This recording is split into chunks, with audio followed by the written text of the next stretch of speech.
श्रीगणपति अथर्वशीर्षं श्रीगणेशाय नमः। ॐ भद्रं कर्णेभिः शृणुयाम देवाः, भद्रं पश्येमाक्षभिर्यजत्राः, स्थिरैरङ्गैस्तुष्टुवां स्वस्तनूभिः वशेम देवहितं यदायुः। ॐ स्वस्ति न इन्द्रो वृद्धश्रवः, स्वस्ति न पूषा विश्ववेदाः, स्वस्ति नस्तार्क्ष्यो अरिष्टनेमिः, स्वस्ति नो बृहस्पतिर्दधातु। ॐ शान्तिः शान्तिः शान्तिः। ॐ नमस्ते गणपतये, त्वमेव प्रत्यक्षं तत्त्वमसि, त्वमेव केवलं कर्तासि, त्वमेव केवलं धर्तासि, त्वमेव केवलं हर्तासि, त्वमेव सर्वं खल्विदं ब्रह्मासि, त्वं साक्षादात्मासि नित्यं। ऋतं वचमि सत्यं वचमि, अवत्वं माम् अववक्तारम् अवश्रोतारम् अवदातारम् अवधातारम् अवानूचानमवशिष्यम् अवपश्चात्तात् अवपुरस्तात् अवोत्तरात्तात् अवदक्षिणात्तात् अवचोद्ध्वात्तात् अवाधरात्तात् सर्वतो मां पाहि पाहि समन्तात्। त्वं वाङ्मयस्त्वं चिन्मयः, त्वम् आनन्दमयस्त्वं ब्रह्ममयः, त्वं सच्चिदानन्दाद्वितीयोऽसि, त्वं प्रत्यक्षं ब्रह्मासि, त्वं ज्ञानमयो विज्ञानमयोऽसि।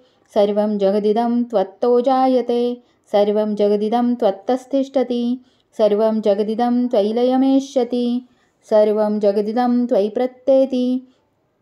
त्वं भूमिरापो नलो नीलो नभः, त्वं चत्वारि वाक्पदानि, त्वं गुणत्रयातीतः, त्वं देहत्रयातीतः, त्वं कालत्रयातीतः, त्वं मूलाधारस्थितोऽसि नित्यं, त्वं शक्तित्रयात्मकः, त्वां योगिनो ध्यायन्ति नित्यं। त्वं ब्रह्मा त्वं विष्णुस्त्वं रुद्रस्त्वम् इन्द्रस्त्वम् अग्निस्त्वं वायुस्त्वं सूर्यस्त्वं चन्द्रमास्त्वं ब्रह्म भूर्भुवस्वरो। गणादिं पूर्वमुच्चार्य वर्णादिं तदनन्तरम् अनुस्वारपरतरः अर्धेन्दुलसितं तारेण रुद्धम् एतत्तव मनुस्वरूपं। गकारः पूर्वरूपम्, अकारो मध्यमरूपम्, अनुस्वारश्चान्त्यरूपं, बिन्दुरुत्तररूपं, नादः सन्धानं संहिता सन्धिः। सैषा गणेशविद्या गणकऋषिः निसृद्गायत्री छन्दः गणपतिर्देवता। ॐ गं गणपतये नमः। एकदन्ताय विद्महे वक्रतुण्डाय धीमहि तन्नो दन्तिः प्रचोदयात्। एकदन्तं चतुर्हस्तमं पाशमं कुशधारिणं रदञ्चं वरदं हस्तैर्यबिभ्राणं मूषकध्वजं रक्तं लम्बोदरं शूर्पकर्णकं रक्तवाससं रक्तगन्धानुलिप्ताङ्गं रक्तपुष्पैः सुपूजितं भक्तानुकम्पिनं देवं जगत्कारणमच्युतम् अविर्भूतं च सृष्ट्यादौ प्रकृतेः पुरुषात् परम् एवं ध्यायति यो नित्यं स योगी योगिनां वरः। नमो व्रातपतये नमो गणपतये नमः प्रमथपतये। नमस्ते अस्तु लम्बोदराय एकदन्ताय विघ्ननाशिने शिवसुताय श्रीवरदमूर्तये नमः। एतत् अथर्वशीर्षं योधिते स ब्रह्म भूयाय कल्पते, स सर्वथा सुखमेधते, स सर्वविघ्नैर्न बाध्यते, स पञ्चमहापापात् प्रमुच्यते।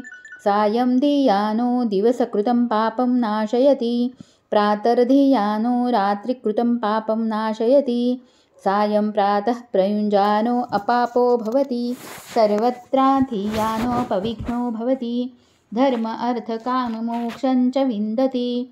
इदम् अथर्वशीर्षम् अशिष्याय न देयं, यो यदि मोहाद्दास्यति स पापीयान् भवति। सहस्रावर्तनात् यं यं काममधीते तं तमनेन साधयेत्, अनेन गणपतिम् अभिषिञ्चति स वाग्मी भवति।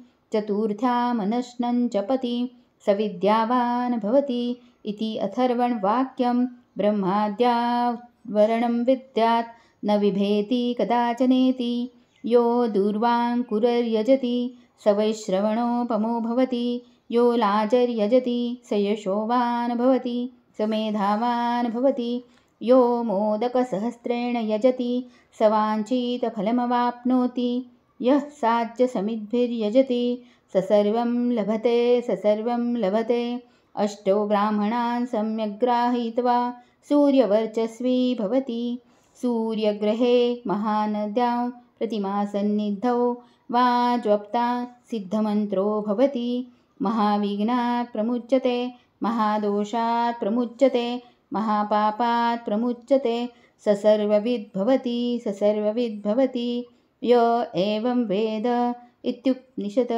ॐ सहना भवतु सहनौ भुनक्तु सह वीर्यं करवावहै तेजस्विनावधीतमस्तु मा विद्विषावहै। ॐ शान्तिः शान्तिः शान्तिः।